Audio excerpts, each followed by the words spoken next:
Hello दोस्तों, कैसे हैं आप सब। तो ये दोस्तों आज हम इतिहास का अपना दूसरा वीडियो लेकर के आ गए हैं। इसके पहले दोस्तों हम लोग इतिहास यानी कि प्राचीन इतिहास का पहला वीडियो देख लिए थे। उसमें दोस्तों हम लोग पढ़े थे इतिहास क्या होता है और भारत इतिहास का जो हमारा जो भारत नाम है, हमारे देश का जो नाम भारत है, उसके पीछे का क्या इतिहास रहा है, उसको किस किस तरह से अलग अलग लोगों ने कैसे पुकारा है। इसके अलावा हमने ये भी पढ़ा है कि इतिहास को पढ़ने की सुविधा के अनुसार 3 वर्गों में बांट के हम लोग पढ़ते हैं, जिसमें प्राचीन इतिहास, मध्यकालीन इतिहास और आधुनिक इतिहास होता है। और प्राचीन इतिहास को हम लोग इसमें लेकर के चल रहे थे। अब हम लोग दोस्तों उसमें पढ़े थे कि सबसे पहले जो इतिहास को 3 वर्गों में बांटने का जो श्रेय है वो क्रिस्टोफ सेलियरस को जाता है। और प्राचीन इतिहास जब हम लोग पढ़ते हैं दोस्तों तो उसके सोर्स के बारे में हम लोग पढ़ रहे थे कि प्राचीन इतिहास के मूल रूप से 4 स्रोत हैं। मतलब प्राचीन इतिहास के बारे में जहाँ से जानकारी हमको प्राप्त होती है वो मूल रूप से 4 स्रोतों से प्राप्त होती है, जिसमें सबसे पहले हमने पढ़ा था धर्म ग्रंथ, उसके बाद से ऐतिहासिक ग्रंथ, उसके बाद से विदेशी यात्रियों के द्वारा मिलने वाली जो यात्रा वृत्तांत हैं, जो उन्होंने यात्रा करा था उसके दौरान उन्होंने जो भी चीज़ें लिखी। और इसके लास्ट में हम लोग चौथा टॉपिक जो था वो था कि खनन से प्राप्त होने वाले या पुरातत्व के माध्यम से प्राप्त होने वाली जानकारियाँ। तो इस तरह से 4 सेक्शन में हम लोग प्राचीन इतिहास के स्रोत को पढ़ रहे थे, जिसमें हमने जो धर्म ग्रंथ था उसमें वेद हमने पढ़ा था, पुराण पढ़ा था, है ना। जो भी धर्म ग्रंथ थे, बौद्ध धर्म, जैन धर्म से जुड़े हुए जो भी पॉइंट्स थे इंपॉर्टेंट, उसको हमने कवर करा था। अब इस वीडियो में हम लोग दोस्तों उसका दूसरा पार्ट यानी कि उसके आगे की चीज़ें कवर करेंगे, जिसमें सबसे पहले प्राचीन इतिहास को जानने का जो दूसरा इम्पोर्टेंट पॉइंट था जो कि था ऐतिहासिक ग्रंथ, उसके बारे में स्टडी करेंगे, उसके आगे की चीज़ें पढ़ेंगे। दोस्तों देखते हैं कि ऐतिहासिक ग्रंथ क्या है। अब देखिए, प्राचीन इतिहास के बारे में जानकारी मूल रूप से 5 ऐतिहासिक ग्रंथों से प्राप्त होती है। 5 किताबें हैं जिसको आपको याद रखना है, उससे हमें प्राचीन इतिहास के बारे में जानकारी मिलती है। सबसे पहला है अर्थशास्त्र। याद रखेंगे दोस्तों, अर्थशास्त्र की रचना चाणक्य के द्वारा की गई और चाणक्य को कौटिल्य अथवा विष्णुगुप्त के नाम से भी जाना जाता है। ये वही चाणक्य हैं जो मौर्य काल में रहते थे चंद्रगुप्त मौर्य के दरबार में। आप पढ़े होंगे कि मगध पर कई वंशों का शासन रहा, जिसमें जो सबसे अंतिम प्रतापी वंश रहा उसमें तो घनानंद का नंद वंश आता है, जिसका अंतिम शासक घनानंद था। और घनानंद को चंद्रगुप्त मौर्य ने परास्त करके मगध पर मौर्य वंश की स्थापना करी थी। तो जिसकी मदद से ये काम हुआ था वो चाणक्य ही थे। और चाणक्य ने एक बहुत ही शानदार सा राजनीति के ऊपर पुस्तक लिखा जिसका नाम था अर्थशास्त्र। तो अर्थशास्त्र से भी हमें चंद्रगुप्त मौर्य के काल की यानी कि मौर्य काल की इतिहास की जानकारी प्राप्त होती है। आप पढ़ रहे हैं, हम लोग क्या पढ़ रहे हैं, हम लोग ये पढ़ रहे हैं कि इतिहास, प्राचीन इतिहास को जानने के स्रोत कौन से हैं, किन किन माध्यम से हमें प्राचीन इतिहास के बारे में जानकारी मिलती है। तो उसमें हमने धर्म ग्रंथ को पढ़ लिया है। अब हम पढ़ रहे हैं ऐतिहासिक ग्रंथ। ऐतिहासिक ग्रंथ में सबसे पहला जो इंपॉर्टेंट बुक आ जाता है उसका नाम है अर्थशास्त्र। अर्थशास्त्र की रचना चाणक्य अथवा कौटिल्य कहिए या विष्णुगुप्त कहिए, उनके द्वारा की गई। और ये मौर्य काल के इतिहास की जानकारी मिलती है इस पुस्तक से। उसके बाद से ऐतिहासिक ग्रंथ में दूसरा जो सबसे इम्पोर्टेंट किताब है उसका नाम हम याद रखेंगे राजतरंगिणी। राजतरंगिणी जो है वो कलहड़ के द्वारा लिखी गई पुस्तक है। याद रखेंगे दोस्तों कि ये पहली ऐसी ऐतिहासिक ग्रंथ है जिसमें इतिहास की घटनाओं को क्रमिक रूप से सजाने का प्रयास किया गया है। क्रमबद्ध रूप से सजाने का प्रयास अगर ऐतिहासिक घटनाओं को सबसे पहले किसी ऐतिहासिक ग्रंथ में किया गया है तो वो राजतरंगिणी में किया गया है, जिसकी रचना कलहड़ ने की है। और इस पुस्तक से हमें कश्मीर के इतिहास के बारे में जानकारी प्राप्त होती है। तो क्वेश्चन कई बार ये बनता है कि राजतरंगिणी से किस इतिहास की जानकारी प्राप्त होती है, तो आप याद रखेंगे राजतरंगिणी से कश्मीर के इतिहास की जानकारी प्राप्त होती है। या क्वेश्चन ऐसे भी बनता है कि राजतरंगिणी की रचना किसने की, तो कलहड़ ने इसकी रचना की थी। ये बात आप याद रखेंगे। उसके बाद से दोस्तों तीसरा जो सबसे इम्पोर्टेंट हमारा ऐतिहासिक ग्रंथ हो जाता है उसका नाम है चचनामा। याद रखेंगे चचनामा की रचना अली अहमद के द्वारा की गई है। अली अहमद के द्वारा चचनामा की रचना की गई। याद आपको दोस्तों, अगर आप इतिहास पढ़े होंगे तो आपको याद होगा कि भारत में सबसे पहले अगर सफल अरबी आक्रमण हुआ था तो वो 712 AD में मोहम्मद बिन कासिम के द्वारा किया गया था।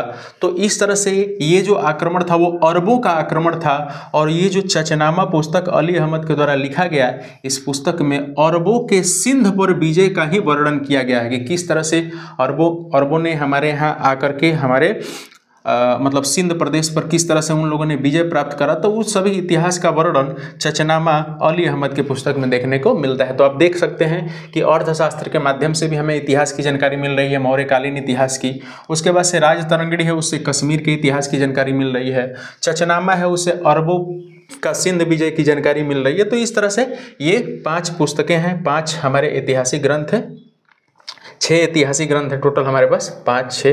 तो उससे हमें अपने इतिहास के बारे में जानकारी मिलती है। और उसके बाद से दोस्तों जो एक अन्य इम्पोर्टेंट बन जाता है वो है अष्टाध्यायी। अष्टाध्यायी याद रखेंगे दोस्तों कि अष्टाध्यायी जो पुस्तक है वो पाणिनि के द्वारा लिखे गया है। और इस पाणिनि के द्वारा लिखे गए पुस्तक अष्टाध्यायी में मौर्य काल के पहले के इतिहास की जानकारी मिलती है। मौर्य काल के पहले भारत का इतिहास कैसा हुआ करता था वो उसके बारे में जानकारी हमें अष्टाध्यायी के से प्राप्त होता है। तथा मौर्य काल के राजनीति की, मौर्य वंश जब चल रहा था तो उस समय राजनीति की क्या स्थिति थी उसके बारे में जानकारी अष्टाध्यायी से प्राप्त होता है। तो मौर्य काल के पहले का इतिहास और मौर्यकालीन राजनीति का जो अध्ययन है वो अष्टाध्यायी के माध्यम से किया जा सकता है, जिसकी रचना पाणिनि के द्वारा की गई थी। तो ये याद रखेंगे दोस्तों, ये ऐतिहासिक ग्रंथ में चौथा है। उसके बाद से है गार्गी संहिता।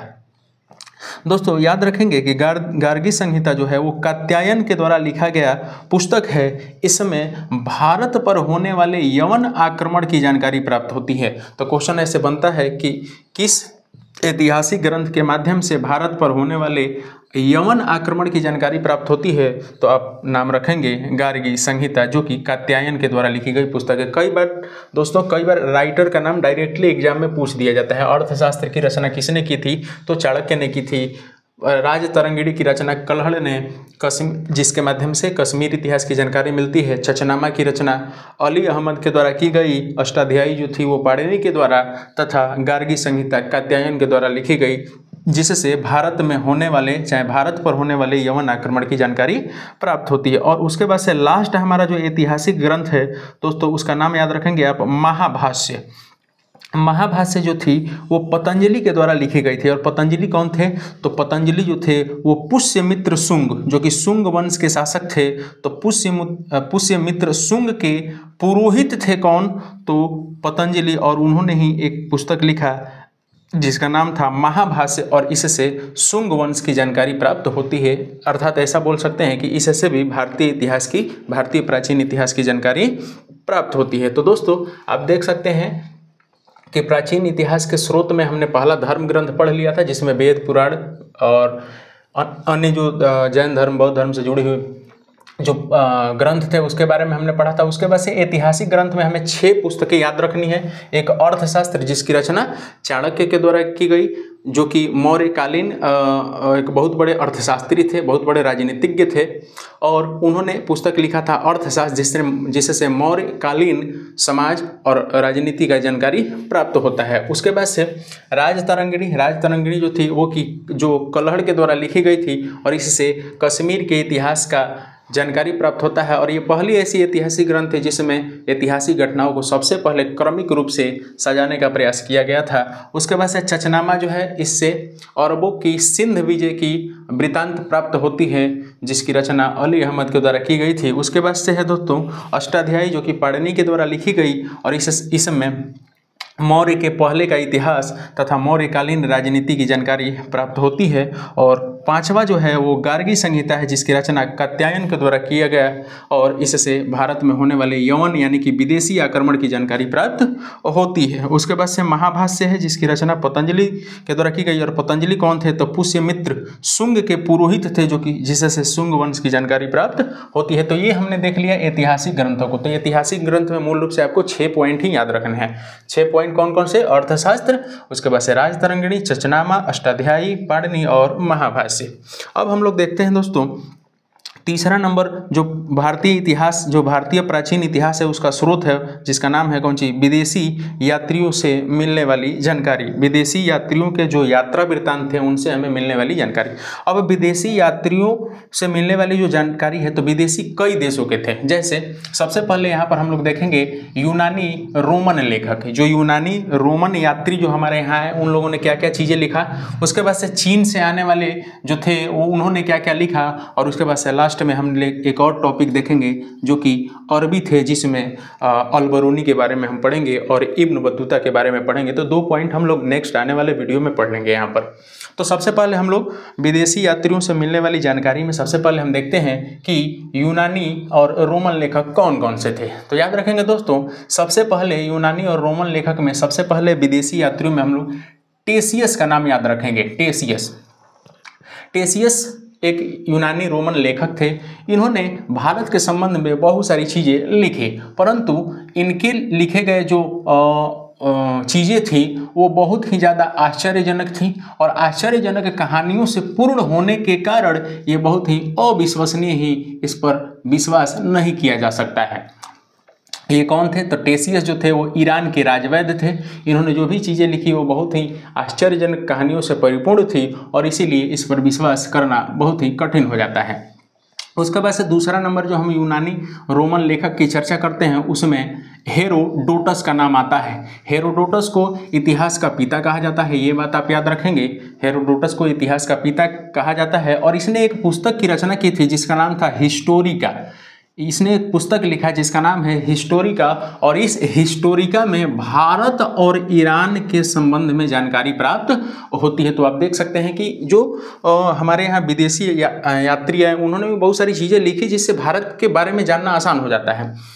यहाँ पर टेसियस का नाम इसने तो लिखा तो बहुत सारा चीज़ इसने अफवाह चीज़ें लिख दी जिससे उस पर विश्वास करना थोड़ा सा मुश्किल हो जाता है। लेकिन जो हेरोडोटस थे इनको इतिहास का पिता कहा जाता है और उन्होंने एक पुस्तक लिखा हिस्टोरिका जिसमें भारत और ईरान के संबंध में जानकारी मिलती है। परंतु इनमें भी एक दिक्कत यह थी कि इनकी जो भी लेखनी थी वो अफवाहों पर आधारित थी, इसीलिए ये भी अविश्वसनीय माना जाता है। इतिहासकार इसे अविश्वसनीय मानते हैं। उसके बाद से अब हम लोग अन्य जो विदेशी यात्री आए हमारे यहाँ तो उसमें सिकंदर के साथ भी 3 लोग आए। 3 विदेशी लेखक सिकंदर के साथ आए जिसमें एक का नाम था निरियाकस था। उसके बाद से आनेसिक्रटस और उसके बाद से अरिस्टोबुलस। तो 3 नाम याद रखेंगे जो सिकंदर के साथ यहाँ पर आए थे। क्वेश्चन कई बार दोस्तों ऐसे पूछ देता है कि निम्नलिखित में से कौन सा लेखक सिकंदर के साथ नहीं आया था, तो ये 3 नाम दे देंगे, कोई अन्य नाम दे दिया जाएगा, तो उसको आपको देखना होगा। तो सिकंदर के साथ आने वाले 3 लेखक कौन कौन से हैं? तो एक था निरियाकस, उसके बाद से आनेसिक्रटस और एक था अरिस्टोबुलस। इन लोगों ने भी भारत के बारे में बहुत सारी जानकारियां दी और यही ज़्यादा प्रमाणिक इतिहासकार मानते हैं कि इन्होंने जो भी चीज़ें लिखी वो वास्तव में भारत से रिलेटेड सही बातें हैं। ठीक है ना, तो ये ज़्यादा विश्वसनीय मानी जाती हैं। जो सिकंदर के साथ में जो लेखक आए थे उन्होंने जो भी चीज़ें लिखी वो ज़्यादा विश्वसनीय मानी जाती हैं। तो दोस्तों हम यहाँ पर देख रहे हैं प्राचीन इतिहास के स्रोत और उसमें हम लोग दूसरा टॉपिक कवर कर रहे हैं जो कि है ऐतिहासिक ग्रंथ। ऐतिहासिक ग्रंथ में हमने 6 ऐतिहासिक ग्रंथों के बारे में पढ़ाई किया। एक था अर्थशास्त्र, उसके बाद से राजतरंगिणी और उसके बाद से छछनामा, उसके बाद से अष्टाध्यायी, गार्गी संहिता और महाभाष्य। अब हम देख रहे हैं कि विदेशी यात्री जो भारत में आए उन्होंने भारत से रिलेटेड क्या क्या चीज़ें लिखा। तो उसमें हमने सबसे पहले देखा यूनानी रोमन लेखक, उसमें टेसियस आश्चर्यजनक कहानियों से परिपूर्ण है, इसलिए ये अविश्वसनीय माना जाता है। उसके बाद से हेरोडोटस इतिहास का पिता इसे कहा जाता है। इसने एक पुस्तक लिखा हिस्टोरिका जिसमें भारत और ईरान के संबंध में जानकारी प्राप्त होती है। उसके बाद से इससे रिलेटेड एक और पॉइंट ये था कि ये अफवाहों पर आधारित थी इसकी भी बातें, इसलिए ज़्यादा विश्वसनीय नहीं मानी जाती है। इतिहासकार इसे ज़्यादा विश्वसनीय नहीं मानते हैं। उसके बाद से सिकंदर के साथ आने वाले 3 लेखक थे। एक था निरियाकस, उसके बाद से आनेसिक्रटस और अरिस्टोबुलस। इसके द्वारा लिखी गई, इन तीनों के द्वारा लिखी गई जो भी चीज़ें थी वो इतिहासकार ज़्यादा प्रमाणिक मानते हैं। अब हम लोग नेक्स्ट चर्चा करते हैं जो यूनानी रोमन लेखक थे, उसमें पहला हमने देखा था टेसियस, दूसरा हेरोडोटस, उसके बाद से सिकंदर के साथ आने वाले 3 लोग। अब हम देख रहे हैं मेगास्थनीज। मेगास्थनीज कौन था? तो मेगास्थनीज सेल्यूकस निकेटर का राजदूत था। मेगास्थनीज जो था वो सेल्यूकस निकेटर का राजदूत था और ये चंद्रगुप्त मौर्य के दरबार में रहता था। अब जाहिर सी बात है कि जब चंद्रगुप्त मौर्य के दरबार में रहता था तो ये चंद्रगुप्त मौर्य के काल में जो भी चीज़ें हुई होंगी उसको बढ़िया से समझा होगा, जाना होगा। इसीलिए इसने एक पुस्तक लिखा इंडिका, और इस इंडिका में मौर्य समाज के बारे में जानकारी मिलती है। मतलब चंद्रगुप्त मौर्य के समय उनका समाज कैसा था, वहाँ की संस्कृति कैसी थी, इसकी जानकारी मेगास्थनीज के द्वारा लिखी गई पुस्तक इंडिका से प्राप्त होती है। तो ये भी बात आप याद, ये बड़ी इंपॉर्टेंट पॉइंट हो जाता है। कई बार क्वेश्चन पूछा जाता है कि इंडिका किसके द्वारा लिखी गई, तो मेगास्थनीज के द्वारा लिखी गई, या मेगास्थनीज ने किस पुस्तक की रचना की, तो इंडिका की रचना की, और इससे मौर्य समाज और संस्कृति की जानकारी प्राप्त होती है। ये बात इंपॉर्टेंट है, याद रखेंगे। ये भी क्वेश्चन कई बार पूछा जाता है कि मेगास्थनीज कौन था, तो सेल्यूकस निकेटर का राजदूत था। सेल्यूकस निकेटर का राजदूत था कौन? मेगास्थनीज। अब नेक्स्ट नाम जो आता है वो है टॉलमी। टॉलमी कौन था देखते हैं। टॉलमी, इसने 2री शताब्दी में भारत का भूगोल नामक पुस्तक लिखा है। याद रखेंगे दोस्तों, टॉलमी के द्वारा एक पुस्तक लिखी गई जिसका नाम था भारत का भूगोल, और इससे इंडियन जियोग्राफी को समझना थोड़ा सा आसान हो जाता है इतिहासकारों के लिए। तो इसके द्वारा लिखी गई पुस्तक है, केवल आपको नाम याद रखना है। टॉलमी ने एक पुस्तक लिखा जिसका नाम था भारत का भूगोल, ये याद रखेंगे। भारत का भूगोल किसके द्वारा लिखा गया? तो टॉलमी के द्वारा लिखा गया। उसके बाद से एक नाम आता है प्लिनी। प्लिनी ये प्रथम शताब्दी में नेचुरल हिस्ट्री यानी नेचुरल हिस्ट्री की रचना की। ये भी एक पुस्तक था, नेचुरल हिस्ट्री की रचना की, और इस पुस्तक के माध्यम से भारतीय पेड़ पौधे, पशु पक्षी और खनिजों की जानकारी प्राप्त होती है। तो याद रखेंगे दोस्तों कि टॉलमी ने 2री शताब्दी में और प्लिनी ने पहले शताब्दी में प्लिनी ने, और टॉलमी ने 2री शताब्दी में 2 पुस्तकें लिखी गई दोनों के द्वारा। टॉलमी ने 2री शताब्दी में भारत का भूगोल लिखा, और प्लिनी ने प्रथम शताब्दी में नेचुरल हिस्ट्री नामक पुस्तक लिखा है, जिससे भारत के पेड़ पौधे, पशु पक्षी और खनिजों के बारे में जानकारी प्राप्त होती है। और टॉलमी ने भारत का भूगोल नामक पुस्तक लिखा जिससे भारतीय इतिहास के बारे में जानकारी प्राप्त होती है। तो हम लोग दोस्तों पढ़ रहे हैं विदेशी यात्रियों से मिलने वाली जानकारी, जिसमें सबसे पहले हमने यूनानी रोमन लेखकों के बारे में चर्चा की, जिसमें कौन कौन से नाम आए। तो एक टेसियस का नाम आया, हेरोडोटस का नाम आया, और सिकंदर के साथ आने वाले 3 लोगों का नाम आया, जिसमें निरियाकस, उसके बाद से आनेसिक्रटस और अरिस्टोबुलस था। इसके साथ साथ मेगास्थनीज का नाम आया जो कि सेल्यूकस निकेटर के राजदूत था, जो कि मौर्य काल में चंद्रगुप्त मौर्य के दरबार में रहता था, और इसने इंडिका नामक पुस्तक की रचना की थी जिसमें मौर्य काल के समाज और संस्कृति की जानकारी प्राप्त होती है। टॉलमी ने एक पुस्तक लिखा जिसका नाम था भारत का भूगोल, और प्लिनी के द्वारा एक पुस्तक लिखी गई जिसका नाम था नेचुरल हिस्ट्री, जिसमें भारतीय खनिज, पेड़ पौधे और पशु पक्षी के बारे में जानकारी प्राप्त होती है। तो आप देख सकते हैं कि प्राचीन इतिहास के बारे में जानकारी प्राप्त करने के ये कितने सारे सोर्स हैं हमारे पास। उसके बाद से अब हम देखते हैं कि चीनी लेखक, कुछ चीनी लेखक भी हमारे यहाँ हैं। चीन से भी बहुत सारे यात्री हमारे यहाँ हैं जिन्होंने भारतीय इतिहास के बारे में बहुत सारी चीज़ें लिखी। तो सबसे पहले चीनी लेखकों में नाम आता है फाहियान का। फाहियान के बारे में हम लोग देखते हैं दोस्तों। सबसे पहले याद करने वाला पॉइंट ये है कि फाहियान जो था वो गुप्त वंश, जब उस समय गुप्त वंश का राजा था चंद्रगुप्त द्वितीय, तो चंद्रगुप्त द्वितीय के दरबार में, गुप्त वंश के चंद्रगुप्त द्वितीय के दरबार में फाहियान चीन से आया था।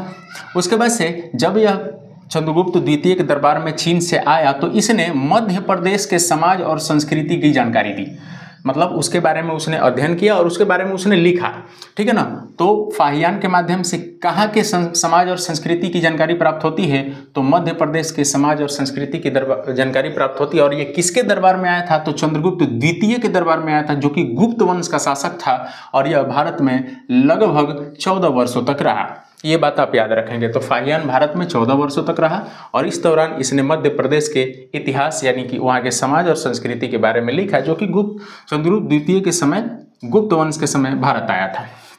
उसके बाद से दूसरा जो चीनी यात्री का नाम आता है वह है संयुगन। देखते हैं 518 ईस्वी में आया तथा 3 वर्षों की यात्रा के दौरान बौद्ध धर्म की प्राप्तियां लेकर गया। अब देखिए दोस्तों, इससे रिलेटेड एक पॉइंट ये है कि यह 518 ईस्वी में चीन से भारत आया था तथा यह भारत में 3 वर्षों तक यात्रा किया। और 3 वर्षों की यात्रा के दौरान इसने किया क्या, तो यह केवल बौद्ध धर्म से जुड़ी हुई जो भी चीजें थी उसको एकत्र किया और एकत्र करके वह उसे चीन लेकर के गया। तो याद रखेंगे, संयुगन भारत में कितने वर्षों तक रहा, तो 3 वर्षों तक। और कब आया, तो 518 ईस्वी में आया था। तो ये बात आप याद रखेंगे दोस्तों। फाहियान से रिलेटेड जो भी पॉइंट्स हैं उसको आप अच्छे से याद रखेंगे जरूर, ये कई बार क्वेश्चन बना करके बार बार पूछा जाता है। अब देखते हैं दोस्तों, तीसरा नंबर जो चीनी यात्री है उसका नाम है वेनसांग। वेनसांग से रिलेटेड बहुत ही इंपॉर्टेंट पॉइंट्स बनते हैं और इस कई बार ये क्वेश्चन पूछे जाते हैं। सबसे पहले दोस्तों ये याद रखना है हम लोगों को कि वेनसांग जो था वो 629 ईस्वी में 629 ईस्वी में हर्षवर्धन के काल में भारत आया था। हर्षवर्धन के काल में 629 ईस्वी में यह भारत आया था तथा सबसे पहले भारतीय राज्य कपिसा पहुंचा था। तो ये इंपॉर्टेंट पॉइंट बन जाता है कि सबसे पहले वेनसांग भारत में किस स्थान पर पहुंचा था, तो कपिसा। तथा यह किसके काल में भारत आया था, तो वर्धन वंश के हर्षवर्धन के शासनकाल में यह भारत आया था। कब आया था, तो 629 ईस्वी में आया था। इसके दौरान जब वह भारत में आया तो इसने लगभग भारत में 15 वर्षों तक यात्रा करा, मतलब भारत में ये 15 वर्षों तक रहा और 645 ईस्वी में ये पुनः चीन लौट गया। परंतु जब लौटते समय, मतलब ये नालंदा विश्वविद्यालय में अध्ययन करने तथा बौद्ध ग्रंथों को ले जाने भारत आया था। मतलब भारत में आने का इसका पर्पस क्या था, ये भारत में आया था इसलिए ताकि नालंदा विश्वविद्यालय में रह करके और उसका अध्ययन किया जा सके, मतलब उसकी पढ़ाई की जा सके। नालंदा विश्वविद्यालय में रह के अध्ययन करने आया था और बौद्ध ग्रंथों को यहाँ से चीन लेकर के जाने आया था। मतलब जो भी बौद्ध धर्म से जुड़ी हुई पुस्तकें थी, लेखनी थी, उसको यह चीन ले जाने आया था भारत में। ठीक है ना। तो ये 15 वर्षों तक भारत में रहा। 645 ईस्वी में ये चाइना लौटा और 629 ईस्वी में सबसे पहले कपिसा भारत पहुंचा था। याद रखेंगे दोस्तों कि जब वेनसांग नालंदा विश्वविद्यालय अध्ययन करने आया था तो उस समय नालंदा विश्वविद्यालय के जो कुलपति थे वो आचार्य शीलभद्र थे। ये कई बार क्वेश्चन पूछा जाता है कि वेनसांग के समय नालंदा विश्वविद्यालय के कुलपति कौन थे, तो आचार्य शीलभद्र जो थे वो उस समय नालंदा विश्वविद्यालय के कुलपति थे। याद रखेंगे दोस्तों कि वेनसांग से जुड़ा हुआ एक इंपॉर्टेंट पॉइंट ये है कि इसने लगभग 138 देशों की यात्रा की थी उस समय लगभग इसने 138 देशों की यात्रा की थी। और इसका पूरा जो यात्रा वृत्तांत है, पूरे यात्रा के बारे में एक लिखावट है जिसको सीयूकी के नाम से जाना जाता है। इसका पूरा यात्रा वृत्तांत जो है, पूरे यात्रा वृत्तांत का जो वर्णन है वो सीयूकी से प्राप्त होती है। मतलब सीयूकी भी बोल सकते हैं, एक तरीके से लेखनी है, एक लिखा हुआ बोल सकते हैं पुस्तक है। और उसके माध्यम से इसके पूरे 138 देशों की यात्रा की जानकारी प्राप्त होती है। तो सीयूकी का संबंध किससे है, तो वेनसांग से है। ठीक है ना, ये बात आप याद रखेंगे।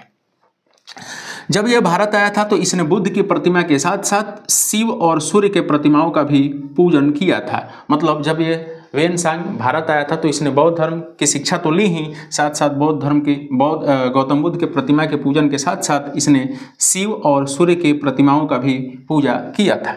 उसके बाद से चौथा जो चीनी लेखक हैं उनका नाम है इतिसिंग। इतिसिंग का नाम याद रखेंगे। सबसे पहले हमने दोस्तों फाहियान के बारे में देखा, फिर हमने संयुगन के बारे में देखा, उसके बाद से वेनसांग और लास्ट इतिसिंग के बारे में देखेंगे। यह 7वीं शताब्दी के अंत भारत आया था। यह 7वीं शताब्दी के अंत में भारत आया था। नालंदा तथा विक्रमशिला विश्वविद्यालय का वर्णन इसके द्वारा मिलता है। मतलब जब यह भारत में आया था तो इसने नालंदा विश्वविद्यालय और विक्रमशिला विश्वविद्यालय का वर्णन किया। तो दोस्तों ये आप देख रहे हैं क्या, तो विदेशी यात्रियों के माध्यम से प्राचीन इतिहास, भारतीय प्राचीन इतिहास के बारे में मिलने वाली जानकारी।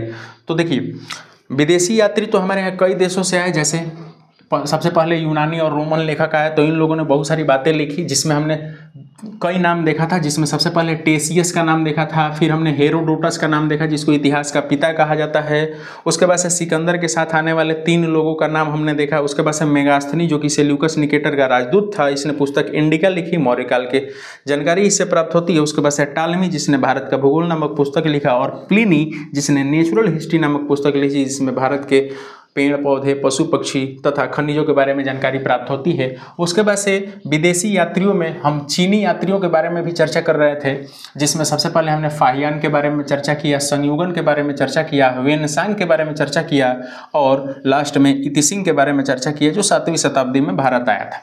दोस्तों अब विदेशी यात्रियों में एक लास्ट हम लोग पढ़ेंगे अरबी लेखक, जो कि अरबी लेखक भारत में आए और उन्होंने भी बहुत सारी चीज़ें भारत से रिलेटेड लिखी, और इसमें 2 नाम हम पढ़ेंगे आगे चल के। एक अलबरूनी का नाम आएगा और एक इब्न बतूता का नाम आएगा। उसके बारे में हम आगे चल के नेक्स्ट वीडियो में जब इसका पार्ट 3 आएगा तो उसमें हम लोग कोशिश करेंगे कि भारतीय प्राचीन इतिहास के जो स्रोत है उसका पूरा कवरेज खत्म किया जाए, उसको पूरा कवर किया जाए। ठीक है ना दोस्तों, तो आपको बढ़िया से इसका नोट्स बना करके और इसको पढ़ना है। और हम आपसे एक उम्मीद करते हैं कि जब भी आप इन चीज़ों को पढ़ें, जैसे मान लीजिए कि आप इतिहास का एक टॉपिक पढ़ लिए कि प्राचीन इतिहास के स्रोत, तो आप निश्चित तौर पे जा करके इसका ऑब्जेक्टिव्स लगाएं। जब ऑब्जेक्टिव आप लगाएंगे ना तो आपको ये आइडिया मिलेगा कि मैंने कितनी चीज़ें कवर कर रखी हैं, है ना। आप इसको पॉइंट वाइज याद रखें, ठीक है। इसको बढ़िया से क्रमबद्ध तरीके से बांट करके जब आप याद रखेंगे तो आशा करते हैं कि आपको ये लंबे समय तक याद रहेगा। ठीक है ना दोस्तों, आप कभी भी ऐसे बैठे तो आप थोड़ा सा मनन करें, सोचें कि हमने चीनी लेखकों के बारे में क्या क्या पढ़ा था, कौन कौन से चीनी लेखक के बारे में पढ़ा था, तो इससे चीज़ें ज़्यादा क्लियर होंगी, ज़्यादा उसमें निखार आएगा। ठीक है दोस्तों, तो फिर से मिलते हैं हम अगले इसके पार्ट 3 में, जिसमें हम लोग प्राचीन इतिहास के स्रोत को पूरी तरह से कवर करेंगे, ख़त्म करेंगे और उसके बाद से नेक्स्ट आगे की पढ़ाई हम लोग जारी रखेंगे। जय हिंद।